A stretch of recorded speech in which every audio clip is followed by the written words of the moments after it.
인생을 살면서 다양한 일들을 하는데 어떤 일을 할 때 내가 이것을 왜 하지? 이유를 알고 하는 경우들이 있고, 또 이유를 알기 때문에 내가 또 하지 말아야 되겠다라고 생각하고 하지 않는 경우들도 있습니다. 어, 내가 이것을 하면 유익하니까, 그것을 아니까 하는 것이고, 내가 이것을 하면 나에게 피해가 되니까, 유익하지 않으니까 안 하는 것이죠. 그 이유를 아니까, 이유를 알기 때문에 하기도 하고 하지 않기도 하고, 그래서 어떤 일을 할 때 내가 왜 하는지 그 이유를 알고 하는 것, 이유를 아는 것, 그것이 참 중요합니다.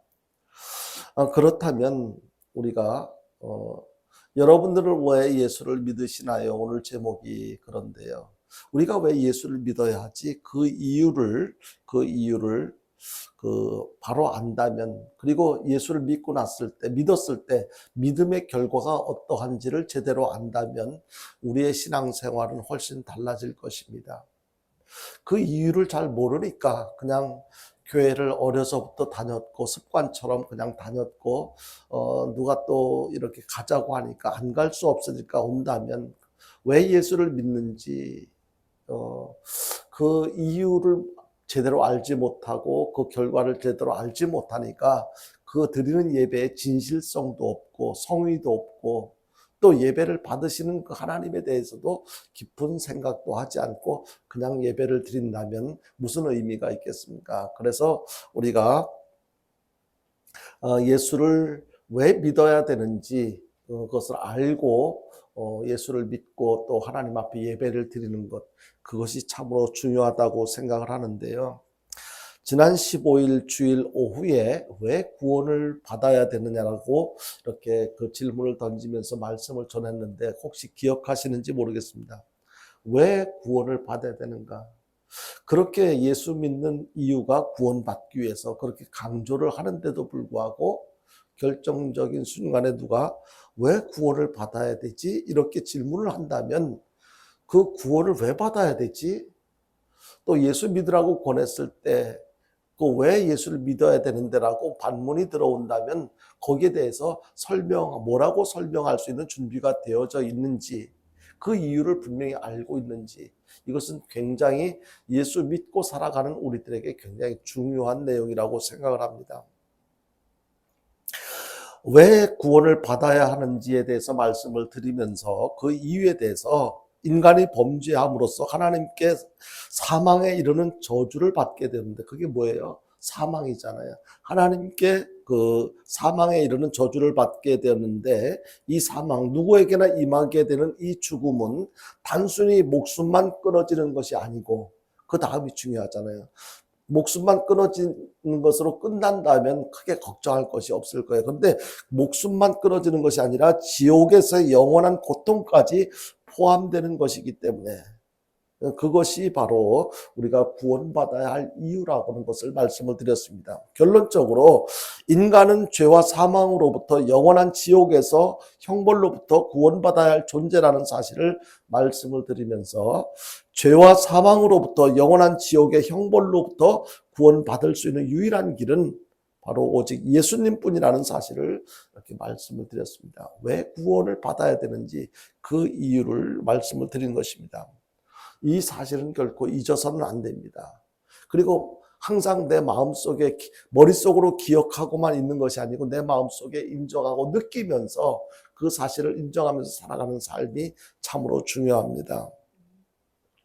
이 내용에 대해서 좀 더 보충 설명이 필요하다고 생각돼서 오늘 이 시간에는 우리가 왜 예수를 믿어야 되는지, 우리 기독신앙인으로서 가장 기초가 되는 그 내용에 대해서 다시 한번 살펴보려고 하는 것입니다.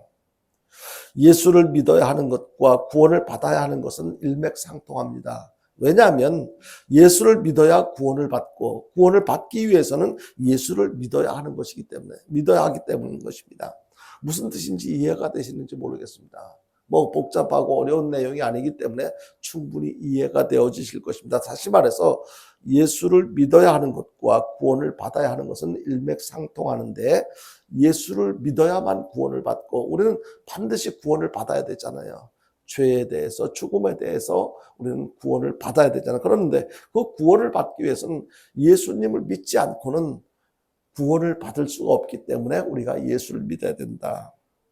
다만 이러한 내용을 따로 지난 15일 왜 구원을 받아야 되는지 말씀을 전했음에도 불구하고 오늘 또다시 예수님을 왜 믿어야 되는지에 대해서 말씀을 드리는 이유는 구원에 대한 확신을 다시 한번 확인해 보기 위해서, 강조하기 위해서 말씀을 드리는 것입니다. 이것이 우리 인생에서 가장 중요한 문제이기 때문에 내가 구원받는 것보다 더 중요한 것이 없습니다. 나에게 구원이 그렇게 중요하다면 내 주변에 있는 가족들, 사랑하는 사람들의 구원도 그토록 중요한 것이기 때문에 왜 예수를 믿어야 되고 왜 구원을 받아야 되는지 바로 아는 것, 이것은 너무 중요하기 때문에 오늘 다시 말씀을 드리는 것입니다.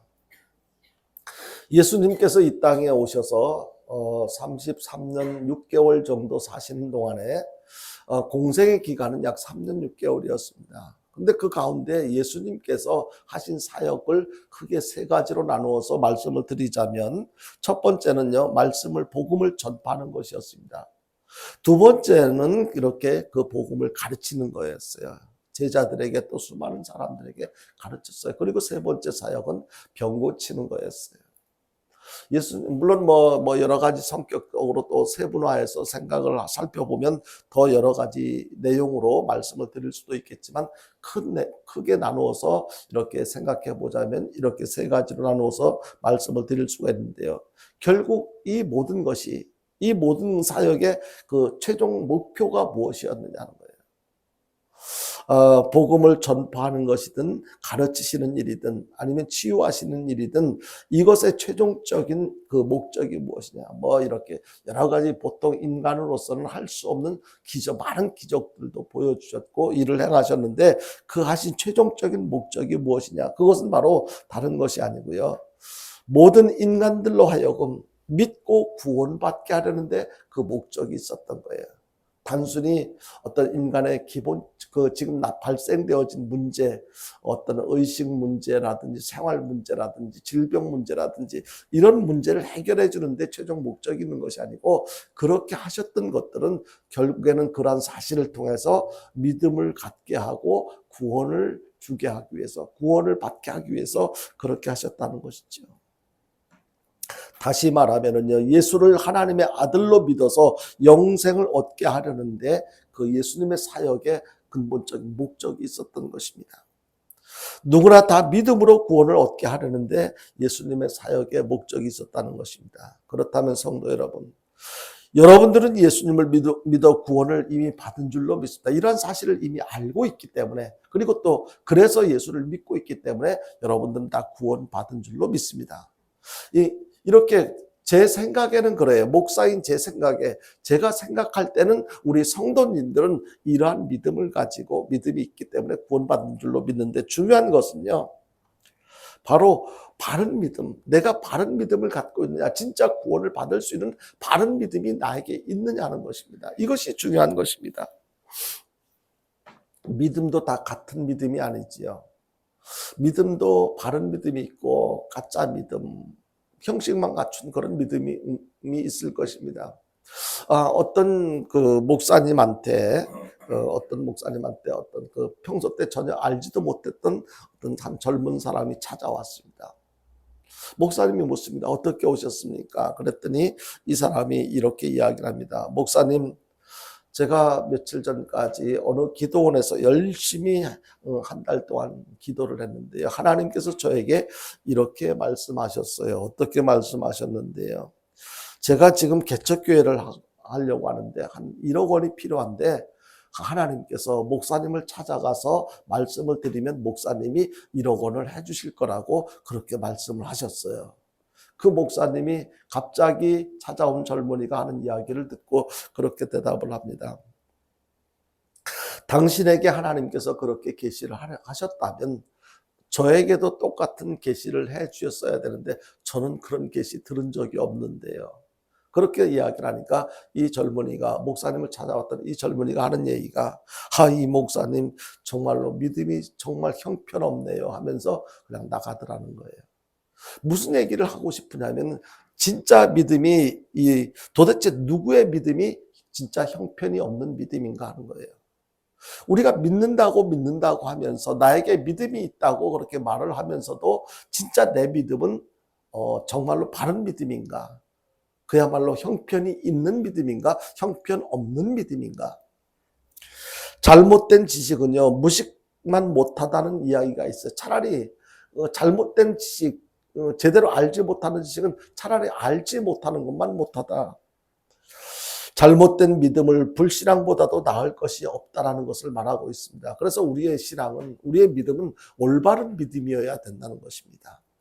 그냥 적당히 알고 대충 알고 내 생각에는 이런 정도의 믿음이 아니고 확실한 믿음. 바른 믿음은 바른 믿음의 그 바른 동기가 있어야 되는데요. 그렇다면 우리가 예수님을 믿게 된 동기가 무엇이냐? 왜 예수님을 믿느냐? 무엇에 근거해서? 이것이 굉장히 중요한데요. 오늘 본문 말씀에서 바로 그 해답을 제시해 주고 있습니다. 오늘 본문 말씀 26절을 우리 다시 한번 보겠습니다. 26절 같이 봅니다. 시작. 예수께서 그들을 보시며 이르시되 사람으로는 할 수 없으나 하나님께로는 다 하실 수 있느니라. 아멘. 여러분들, 이 말씀 속에 우리가 왜 예수를 믿어야 하는지에 대한 답을 이 말씀 속에서 이렇게 보여주고 있는데요. 알려주고 있는데요. 그 답이 무엇인지, 정답이 왜 예수를 믿어야 하는지, 이 답을 여러분 찾으셨습니까? 왜 우리가 예수를 믿어야 될까요? 우리가 구원을 받아야 하는데, 우리가 분명히 구원을 받아야 되잖아요. 죄의 문제가 해결되어져야 되잖아요. 죽음의 문제가 해결되어져야 되잖아요. 구원을 받아야 되잖아요. 근데 구원을 받아야 되는데 뭐라고 이야기를 합니까? 예수께서 그들을 보시며 이르시되 사람으로는 할 수 없으나, 반드시 하긴 해야 되는데, 구원을 받긴 받아야 되는데 사람으로서는 할 수 없는 거예요. 26절 앞에 어떤 내용을 소개하고 있습니까? 어떤 부자가 예수님께 어떻게 하면 영생을 얻을 수 있느냐라고 질문을 예수님께 합니다. 예수님께서는 이런저런 계명을 지켜야 할 것을 쭉 말씀하시면서 이렇게 해야 된다라고 이렇게 말씀을 하십니다. 그러자 젊은이가 뭐라고 이야기를 합니까? 나는 그걸 어려서부터 다 지켰다. 그런데 뭐가 부족합니까? 그러면 네가 지금 갖고 있는 많은 것들을, 그것을 다 팔아서 이웃들에게, 가난한 자들에게 나눠주고 나를 쫓으라. 그랬더니 이 젊은이가 근심하며 떠나갑니다. 그것을 보시고 예수님께서 뭐라고 말씀하십니까? 부자가 천국에 들어가는 것은 낙타가 바늘기로 들어가는 것보다 더 어렵다라고 말씀하시니까 주변의 사람들이 도대체 그러면 누가 구원을 받을 수 있겠느냐? 누가 천국에 들어갈 수 있겠느냐는 거예요. 도저히 그 예수님께서 하시는 말씀을 듣고 보니까 전혀 가능성이 없어 보이는 거예요. 그러자 예수님께서 이렇게 26절에서 말씀. 사람들은 그러니까 할 수 없어. 노력으로도 안 되고 수고로도 안 되고 무엇으로도 안 되는 거야. 그것을 이렇게 말씀하시면서 사람으로는 할 수 없어. 여기에는 모든 것들이 사람들의 노력, 애씀, 수고가 다 포함되어져 있는 거예요. 그런데 사람으로서는 할 수 없으나 하나님으로서는, 그 다음에 뭐예요? 다가 중요해요. 사람으로서 해야 되는데 사람으로서 할 수 없는 모든 것을 하나님은 다 하실 수 있어. 이 말씀을 근거로 해서 바로 이 말씀이 오늘의 말씀의 결론이에요. 오늘 이 말씀이 오늘의 결론인데 좀 더 그 좀 나눠가지고 우리가 왜 예수를 믿어야 되는지 세 가지로 나누어서 살펴보려고 하는데, 첫 번째는요, 우리에게는 능력의 한계가 있기 때문에 그래요. 사람에게는 능력의 한계가 있어요.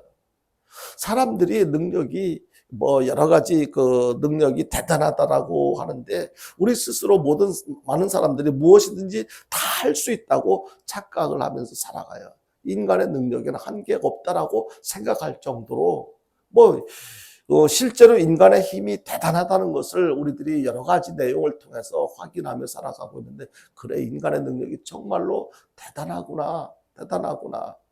뭐 우리가 알지 못했던 것들 자고 일어나면 또 새로운 정보, 또 새롭게 생겨난 여러 가지 일들을 통해서 사람이 이런 것을 만들었대, 또 이런 것을 발견했대, 뭐 이런저런 소식을 접하면서 와, 도대체 사람의 능력의 한계가 어디까지야라고 생각할 수 있을 정도로 그런 시대에 우리가 살고 있습니다. 그래서 사람의 능력에는 한계가 없는 것처럼 생각이 되어지기도 합니다. 그런데요, 사람의 능력에 한계가 있어요. 사람이 할 수 없는 것들이 아직도 너무너무 많아요. 사람에게 필요한데 반드시 하긴 해야 되는데 할 수 없는 그 사람의 능력에 한계가 있다는 것을 우리는 알아야만 됩니다. 여러 가지 그 사람들도 정말로 그냥 인간 육신적인 어떤 힘, 씨름 장사들 씨름하는 거 보면은 정말로 그 힘의 능력에 대단하다라고 생각이 되어집니다. 뿐만 아니고 돈의 힘이 얼마나 또 큽니까? 권력의 힘이 큽니다. 그렇지만 이 권력도 대개는 물질이나 돈 앞에 거의 무릎을 꿇는 것을 봅니다. 그래서 이렇게 보면 아, 돈의 힘이 대단하구나.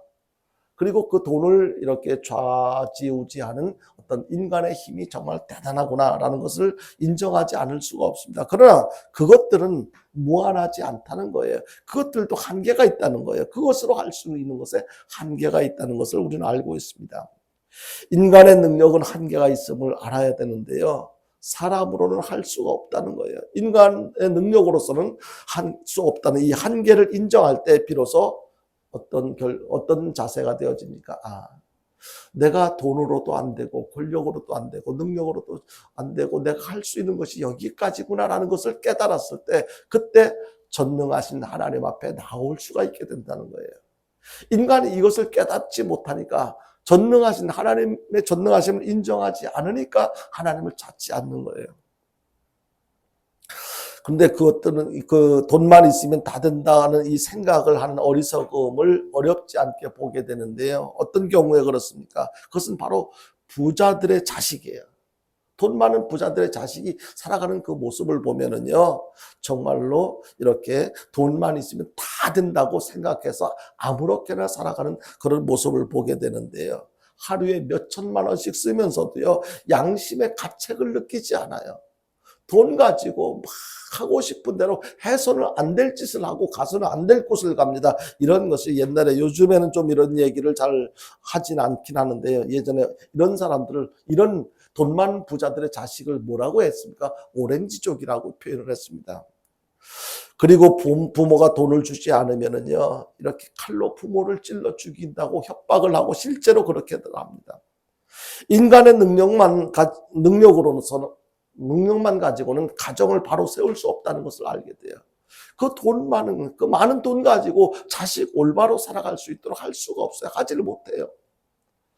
인간의 능력으로 무엇이든지 다 될 것 같지만 결코 그렇지가 않습니다. 인간은 자기 신의 한계를 인정할 때, 내가 할 수 있는 것은 내가 부모라도 자식이 그렇게 하지 않기를 바라는 간절한 마음이 있지만 내 능력으로 할 수 없는 것이 있다는 것을 인정할 때 어떻게 돼요? 하나님, 내가 자식을 사랑하지만 자식을 위해서 할 수 있는 것은 여기까지밖에 안 되네요.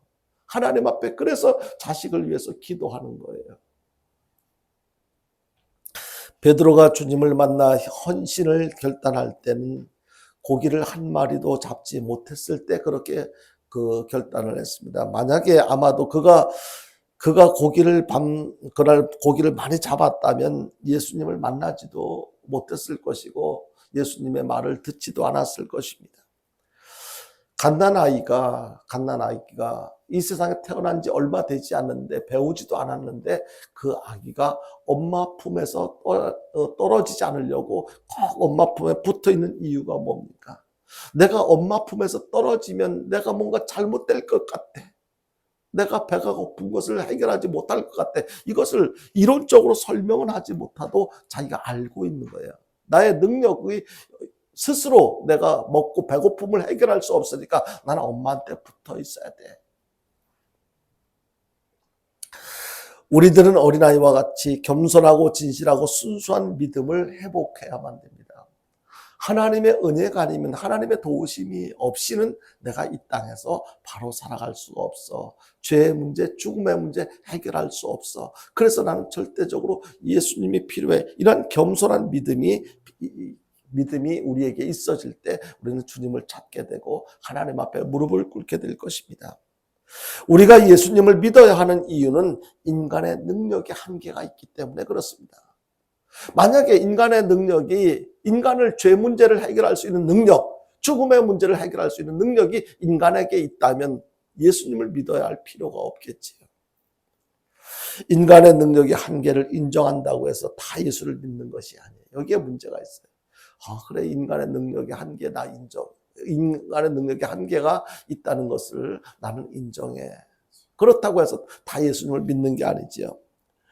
믿음은 하나님을 인정하는 사람에게, 믿음을 필요로 하고 사모하는 사람에게 하나님께서 주셔야 되는데, 내가 나 능력 많이 없어 라는 것을 알면서도 하나님 앞에 도움을 요청하지 않는 사람들에게는 하나님께서 더 이상 그에게 어떻게 하실 수가 없어요. 여러분들은 믿음을 주신 하나님께 감사할 수 있기를 바랍니다. 하나님이 믿어진다는 것, 내가 능력의 한계가 없다는 것을 알기를 알면서도 하나님 앞에 믿음을 달라고, 믿음이 필요하다고 그렇게 요구하지 않으니까 세상 사람들은 하나님에 대한 믿음을 갖지 않기 때문에 믿지 않는 거예요. 우리가 예수를 믿어야 하는 이유는요, 우리의 능력의 한계가 있기 때문에, 내가 할 수 있는 것에 한계가 있기 때문에 전능하신 예수님의 도우심이 절대적으로 필요한 거예요. 그리고 예수님을 또 믿어야 하는 이유는요, 인간의 생명의 한계가 있기 때문에 그렇습니다. 누가 일찍 죽고 싶습니까? 누구라도 이 땅에 태어나서 여러 가지 그 인생에 대해서 다양한 이야기하는 내용들이 있긴 합니다만은, 아무리 고생스러워도 살고 싶어 하지 죽고 싶어 하는 사람, 죽음을 두려워하지 않는 사람 아무도 없을 것입니다. 그런데요, 아무리 발버둥을 친다고 해도, 노력을 한다 해도 생명에 한계가 있다는 것을 우리가 경험해서, 우리가 봐서 알고 있잖아요. 나도 그렇게 될 거라는 것을 알고 있잖아요. 인정하잖아요. 능력의 한계를 인정하는 자가 믿음을 가질 수 있지만 그것만으로 안 된다는 것을 깨닫게 되는데요. 전에 능력의 한계를 느꼈던 사람이 이제 주님 앞에 능력이 생겼다고 생각하는 순간 하나님과 멀어지기 시작하는 그런 경우들을 우리는 종종 봅니다. 특히 성경에 소개하는 내용 가운데도요, 누가복음 17장에 보면 10명의 문둥병자가 예수님을 똑같은 목소리로, 마음으로 예수님을 부릅니다. 그들은 함께 큰 소리를 부르면서 주님께 나왔는데요, 그들은 부정한 사람들이었기 때문에 민간인들이 접근할 수 없는, 그렇게 고립된 곳에서 그렇게 힘들고 어렵게 살아왔습니다. 근데 그들이 예수님께서 지나가신다는 소식을 듣고 10명이 똑같이 그 나사렛 예수님을 부릅니다. 그들은 자신들의 능력의 한계를 인정하기 때문에 그 예수님의 능력을 사모하면서 주님께 나왔던 것입니다. 이 대단한 믿음이지요. 우리 스스로, 우리들의 노력으로, 우리의 힘 가지고는 이 나병을 치료할 수 있는 능력이 없다는 것을 인정했기 때문에, 그렇게 온갖 병을 다 고치셨다는 예수님의 능력을 인정했기 때문에 예수님께로 나온 것 아닙니까? 그런데 결과가 어떻게 됐습니까? 10명이 다 고침을 받았어요. 다 고침을 받았는데 그 중에 1명을 제외하고 나머지 9명은 그냥 가버렸어요. 1명만 다시 예수님께 와서 이렇게 감사 표시를 했을 때, 감사 표현을 했을 때 예수님께로부터 보너스 구원의 선물을 받게 됩니다. 능력의 한계를 알 때 믿음을 갖게 되지만 그 믿음이 성숙해지려면 생명의 한계를 알아야 된다는 거죠. 그냥 보통 능력의 한계를 알고 하나님의 도우심을 받아서 인간의 지금 내 앞에 펼쳐져 있는 이 문제 해결을 위해서 막 하나님 도와주십시오. 하나님께서 도와주시면, 하나님이라면 하실 수 있습니다. 도와주시면 이 문제가 해결되어져서 내가 또 하나님께 충성하고 더 잘할 수 있을 텐데, 이렇게 해가지고 하나님의 도우심으로, 은혜로 문제가 해결되어졌다면, 그 다음에 사람이 그때 결심한 그 마음이, 믿음 상태가 오랫동안 지속되지 않습니다. 얼마 안 가서 식어집니다. 그때 내가 뭐라고 결심을 했는지, 뭐라고 했는지 그것조차 까마득히 잊어버립니다. 자기가 얼마나 내 생명이 이제 얼마 남지 않았다는 것을, 생명의 한계가 있다는 것을 인정하지 않으니까 다시 인간의 잘못된 생각으로, 그런 자세로 돌아가고 맙니다. 어떤 젊은이가 결혼식을 올리고 나서, 이 결혼식이 얼마나 좋은 날입니까? 정말로 축복된 날이잖아요. 축복된 예식이잖아요. 막 기쁘게 정말 즐겁게 이 결혼식을 마치고 이제 신혼여행을 떠나려고 이제 신부와 함께 들러리서는 친구들과 함께 차를 타고 막 공항으로 달려갑니다. 근데 가다가 교통사고를 당해가지고 신랑 신부가 다 그 자리에서 즉사를 합니다. 함께 그 차에 들러리로 타고 갔던 친구들까지도 다 죽습니다. 부모들은 결혼식이 끝나고 집에 돌아오기도 전이었는데요. 결혼식에 쓰던 음식이 몇 시간 후에 바로 초상집 음식이 되고 말았습니다. 이런 내용을 통해서 우리가 무엇을 깨달을 수가 있습니까? 바로 인간의 생명의 한계가 여기까지라는 것을 알았더라면 그 사람들의 행동은, 표현은 달라졌을 것입니다. 근데 그 사람들은 이제부터 행복 시작이야. 이제 신혼여행 가가지고 즐기고 앞으로 남은 여생 정말로 행복하게 살아갈 거야. 생명의 주인 되시는 하나님께서 어떤 계획을 갖고 계신지 알지 못했기 때문에, 인간의 입장에서만 생각했기 때문에 그러한 결과가 임했을 때 그들은 당황할 수밖에 없었고 비참한 최후를 맞이할 수밖에 없었던 것입니다. 진정으로 인생이 무엇인지 똑바로 아는 사람이 신앙을 갖게 되고 그 신앙이 성숙하게 됩니다. 결혼식을 마치고 공항으로 달려가다가 교통사고를 당해서 죽은 것, 그게 문제가 아니에요. 그럴 수 있어요. 누구나 그럴 수 있잖아요. 생명의 한계가 있다는 것. 지금 우리가 하나님 앞에 예배를 드리고 있지만, 예배를 드리고 돌아가는 과정 속에서 어떤 일을 당할지 그거 누구도 예측할 수 없어요. 언제 예수님께서 재림하셔도 내 인생의 한계가, 생명의 한계가 어디쯤 언제 마무리가 된다 할지라도 그것을 어떤 그것 때문에 어떤 나에게 어떤 안 좋은 결과가 있을 거라고 생각하지 않고 그것을 담담하게 받아들일 수 있는 그런 믿음을 갖고 살아가는 것, 생명의 한계가 있다는 것을 인정하고 살아가는 그 신앙, 그것이 우리에게 절대적으로 필요하다는 것을 우리는 알고 살아가야만 할 것입니다. 여러분요, 그래서 우리는 예수님이 필요한 거예요. 생명의 한계를 인정하고 살아갈 때 죽어도 다시 사신, 세상을 이기고 죽음을 이기신 그 주님이 그래서 필요한 거예요. 마지막 세 번째로 예수님을 믿어야 하는 이유는요, 인간의 의의 한계가 있기 때문에 그렇습니다. 인간의 능력의 한계가 있고 생명의 한계가 있다는 사실을 안다고 해서 다 예수를 믿습니까? 그것도 아니라는 거예요, 여러분요. 지금 예수를 믿지 않은 사람들이 인간의 능력의 한계를 모르고 살아갑니까? 길거리 지나가는 사람들, 예수 안 믿는 사람들, 가족들 붙잡고 물어보세요. 당신 이 세상에 할 수 있는 일보다 할 수 없는 일이 더 많다는 것 알고 있어? 안다고 해요. 나는 뭐든지 다 할 수 있어. 이렇게 말하는 사람 없을 거예요. 또 붙잡고 한번 물어보세요. 당신의 생명에 한계가 있다는 것을 알아 몰라? 알지. 내가 길게 살아도 100년 있고 또 내일 모레 죽을지도 모르고 다 알아요, 여러분. 그런데도 왜 예수를 안 믿을까요? 그럼에도 불구하고 예수님을 안 믿는 이유는요, 다른 종교도 다 사후의 세계를 약속하는데 구태여 왜 내가 예수를 믿어야 되느냐. 지난번에 참 좋은 교회를 개척하고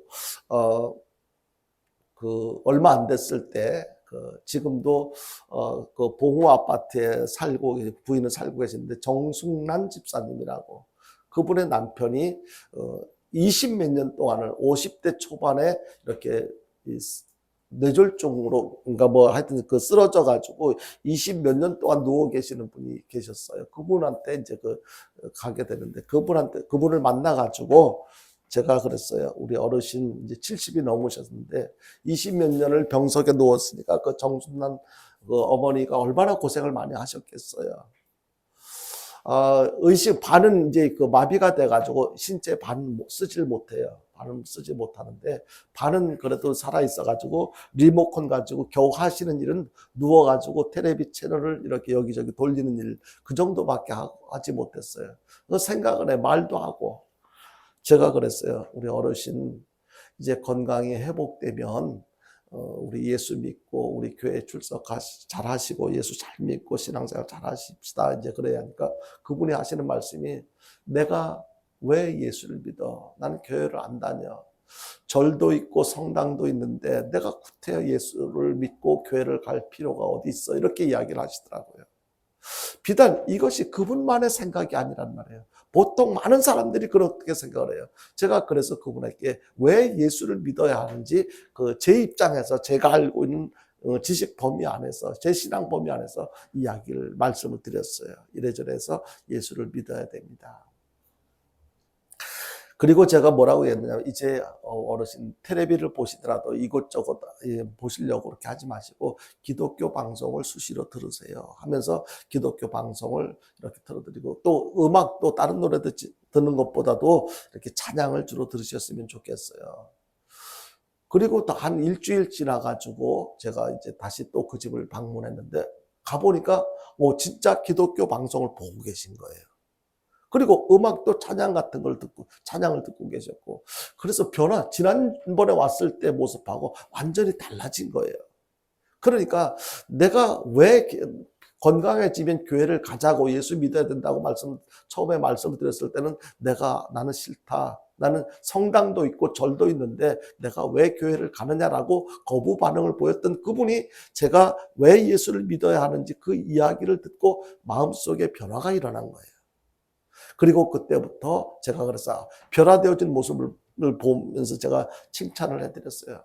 너무 보기도 좋아요. 정말로. 그러면서 이제 어떤 삶의 인생의 사후 세계에 대해서도 쭉 이야기를 하면서, 제가 지금까지 이제 일주일에 한 번씩 왔었는데 필요하다면 제가 언제든지 올 수 있으니까 우리 부인 되시는 정순란 집사님한테 말씀을 하셔서 언제든지 저 불러주세요. 그러니까 이야기를 해도 저 예편네가 안 들어줄 거다 그러더라고요. 그러니까 무슨 얘기냐면, 20 몇 년 동안을 병석에 누워 계신 남편을 수발하는 그분 입장에서는 친절하게 다정하게 그렇게 했겠어요. 퉁명스럽게도 했을 거고, 그리고 막 이렇게 여러 가지 불편한 것을 벌써 정신적으로 느끼고 있으니까 내 말 내가 그렇게 해도 안 들어줄 거다, 그렇게 부정적으로 이야기를 하시더라고요. 그래서 제가 그랬어요. 아니에요, 이제는 들어주실 거니까 말씀을 하세요. 그리고 나서 이분이 얼마 안 있다가 갈 때마다 기도하면 아멘하고 따라하시고, 뭐든지 긍정적으로 제가 하는 말을 잘 듣고 신앙생활을 누워서 몇 개월 하시다가 이제 12월 초에 갑자기 이제 연락이 왔어요. 목사님 빨리 좀 와주세요. 왜요? 그랬더니 우리 아저씨가 이상해요. 그래서 예, 알겠다고. 아무리 바빠도 이제 올라가서 예배를 드릴 수 있는 말씀을 찾아야 되고, 그리고 예배를 준비를 해야 될 것 같아서 이제 성경책을 살피고 있는데, 또 금방 얼마 안 돼서 또 전화가 온 거예요. 상황이 심각하구나. 그래가지고 올라가 보니까 아직 운명은 하시지 않았는데 운명 직전에 있는 것을 느낄 수가 있었어요. 제가 그분 머리에 손을 얹고 하나님 앞에 기도했어요. 이 영혼을 사랑해 주신 것, 영혼을 받아주시는 것 하나님 감사합니다. 이 영혼이 하나님 품에 안길 수 있도록 그동안에 인도해 주신 것 감사합니다. 하나님 앞에 기도하고 나서 기도가 끝나기 전에 그분이 기도하는 과정 속에서 운명을 하셨어요. 운명을 하셨는데, 제가 그분의 경우를 보면서 무엇을 깨달았느냐면요, 벌써 25년 동안을 병석에서 누워 있었던 분이 하나님께서 그 영혼 살리려고, 그분 마음속에는 내가 왜 예수야, 내가 왜 교회야, 부정적인 생각으로 가득 차 있었는데, 그 사람을 구원하시려고 택하심을 받았던 그분 아들을 사랑하시려고, 구원하시려고 20 몇 년을 병석에 누워 있었지만 버리지 않고 기다리셨던 거예요. 우리가 예수를 왜 믿어야 되는지 많은 사람들은 자기 입장에서 생각해요. 왜 예수를 믿었는지 모르니까 자기 입장에서 생각해서 예수님을 이렇게 내가 뭐 이렇게 능력의 한계, 생명의 한계가 있다 하더라도 정말로 의의 한계가 있다는 것을 인정하지 않는다면 기독교뿐만이 아니고 불교에도 다른 천주교에도 모든 다른 다종교에도 구원을 받을 수 있는 길이 있다고 생각을 하는 거예요. 여기서 우리에게 의의 한계가 있다는 점을 알아야 되는데 이 의가 무엇입니까? 사회 통념상으로는요, 옳은 일, 윤리 도덕상의 올바른 행실이나 착함, 그리고 경건하고 정직함, 뭐 이런 거를 의라고 하잖아요. 그런데 세상에 이런 것으로 나는 죄 안 졌으니까 얼마든지 좋은 일 많이 하면서 살았으니까 나는 지옥 안 갈 거야. 그런데요, 사람들의 의에 그렇게 생각하는 의에 한계가 있다는 것을 사람들이 알아야 된다. 그래서 죄가 없으신, 왜 예수님만 구원이 가능하냐? 예수님은 죄가 없으신 분이기 때문에 모든 사람하고 다 똑같은 어떤 심성을 갖고 이렇게 사람들하고 똑같은 어떤 입장이었지만 예수님은 죄가 없으시니까. 인간은 결코 스스로 완전한 의에 도달할 수 없다는 것을 우리는 기억해야 될 것입니다. 그래서 한 사회학자이며 신학자였던 토니 캄폴로라고 하는 사람이 이렇게 이야기를 했어요.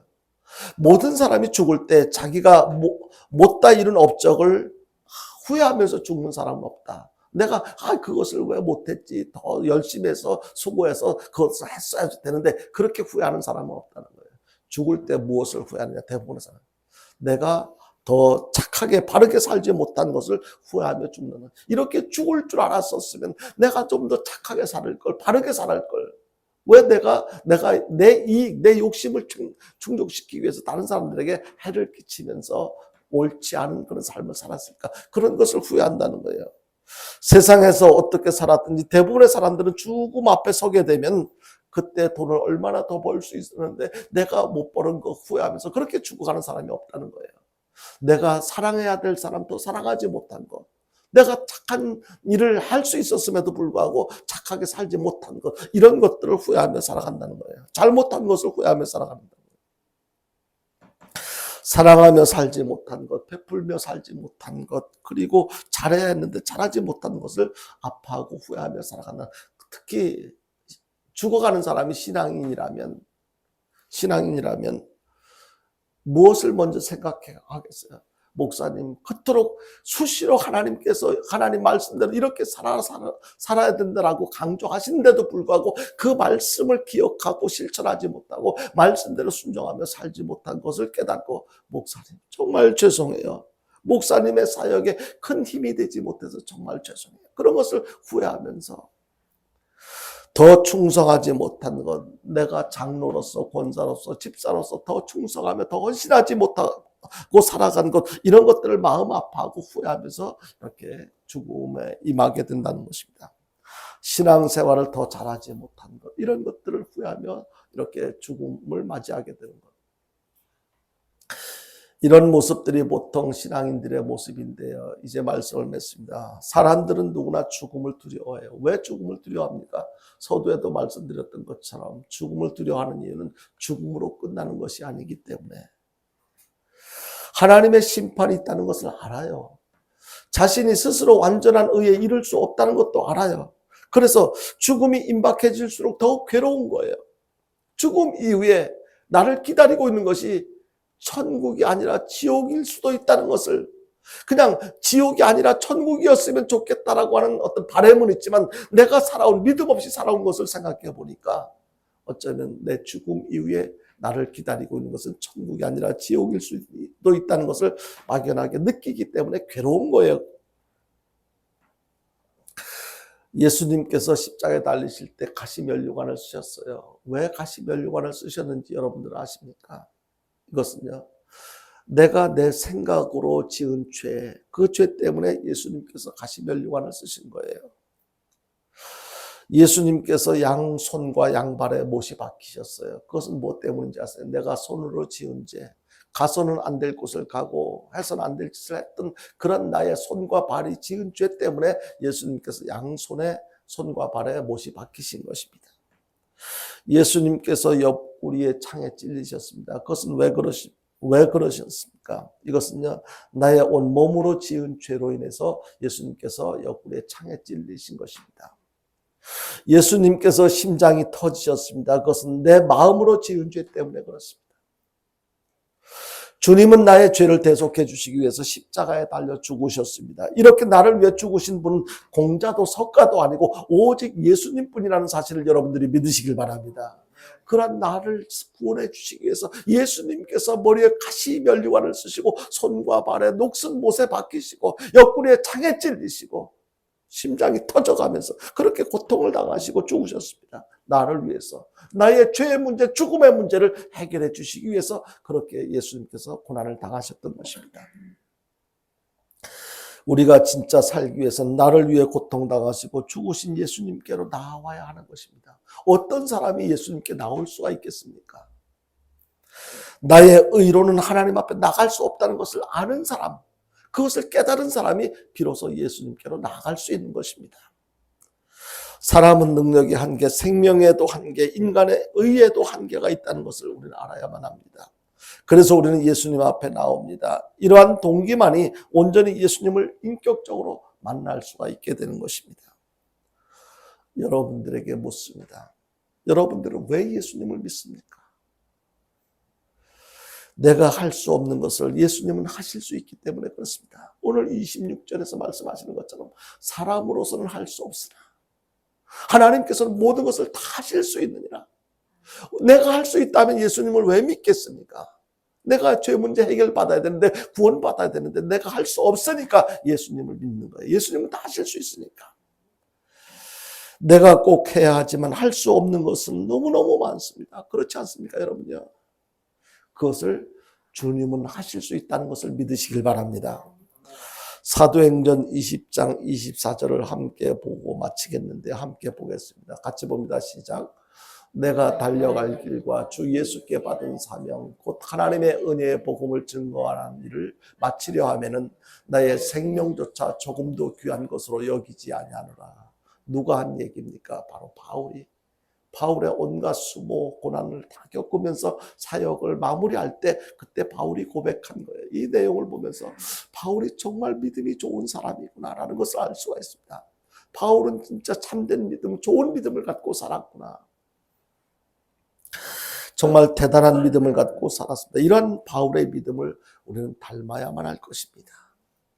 바울과 같이 예수님을 더욱 잘 믿고 하나님께서 우리 각자의 허락하신 사명을 잘 감당하며 살아가는 저와 여러분들 될 수 있게 되기를 주님의 이름으로 축원드립니다. 우리 찬송 한 장 부르